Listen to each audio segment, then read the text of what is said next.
Palavra do dia 26. Isaías 30, verso 8, diz assim: Vai, pois, escreve isto numa tabuinha perante eles, escreve-o num livro, para que fique registrado para os dias vindouros, para sempre, perpetuamente.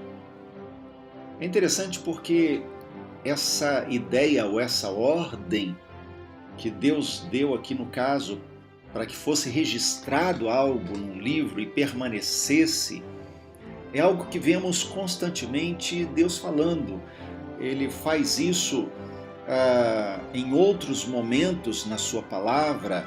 Por exemplo, com Daniel, ele diz: escreve, registra isso no livro, sela esse livro, permaneça isso até o dia em que deverá ser interpretado.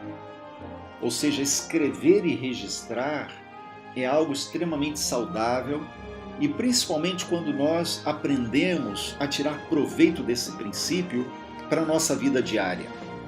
Quando aprendemos a estabelecer metas na nossa vida, quando aprendemos a ter uma disciplina diária.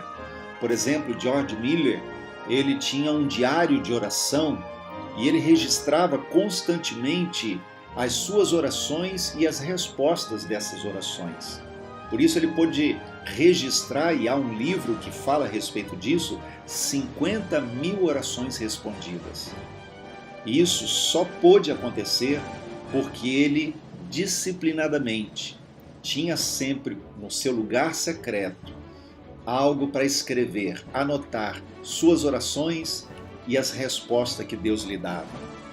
Por isso, eu quero estimular você a ter um diário pessoal na sua vida com Deus. Você ter uma anotação, tenha um caderno, tenha folhas onde você possa registrar as coisas que Deus fala.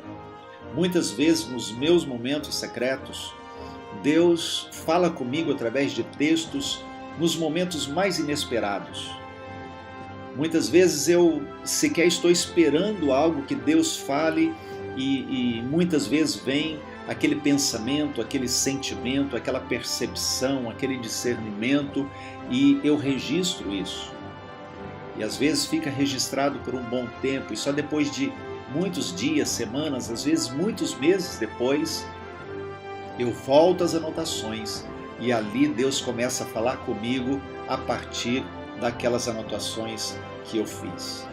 Há pessoas que pensam ou ficam na expectativa de que Deus fale através de feitos extraordinários, que a sua voz brade do céu, que um trovão aconteça e chame a sua atenção, ou como com Moisés, um arbusto comece a se queimar e não se consuma.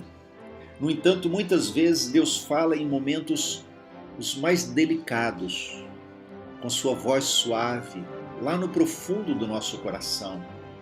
Lá em 1 Reis, capítulo 19, nos fala do momento em que Elias, depois de confrontar Acabe, ele é perseguido por Jezabel, e ele vai então para uma caverna, e ali o Senhor o chama e diz: Elias, o que você faz aqui? Manda que ele volte pelo caminho que ele tinha fugido.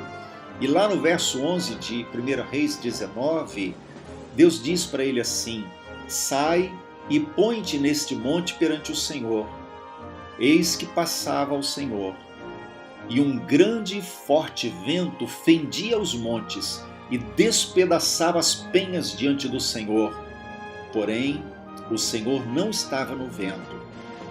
Depois do vento veio um terremoto, mas o Senhor não estava no terremoto. Depois do terremoto, um fogo, mas o Senhor não estava no fogo.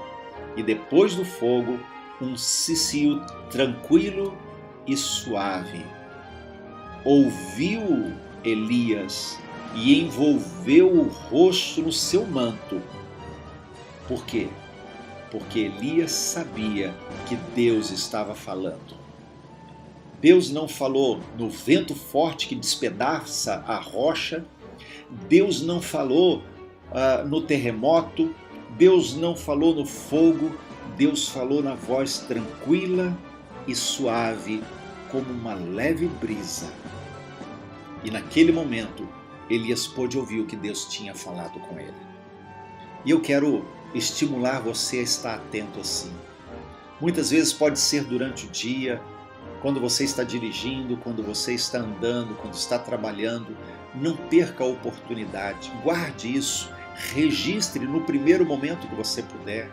Quando você for para o seu momento secreto com Deus, leve algo para anotar, fique na expectativa.